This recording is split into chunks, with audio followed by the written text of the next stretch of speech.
Hello বন্ধুরা, আশা করি তোমরা সবাই ভালো আছো। তো আজকে আমি সিওসি গেমটা অন করলাম, তো হঠাৎ দেখছি 1000টা জেমস পেয়ে গেলাম। খুবই ভালো হলো। তারপরে আমি ওয়ারে দেখলাম আমার একটা অ্যাটাক রয়েছে ওয়াইল্ড অ্যাগ্রিতে। তো আমার 20 নম্বরে বেস্টে ছিল,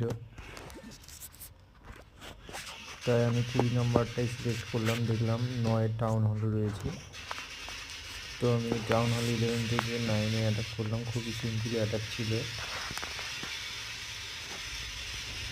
প্রথমে আমি বেস্টটাকে ইলেকট্রিক ডায়াল দিলাম অ্যাটাক করতে, সামন দিয়ে দুটো অ্যাটাক করতে ছাড়লাম। তারপরে লুমটাকে দিলাম।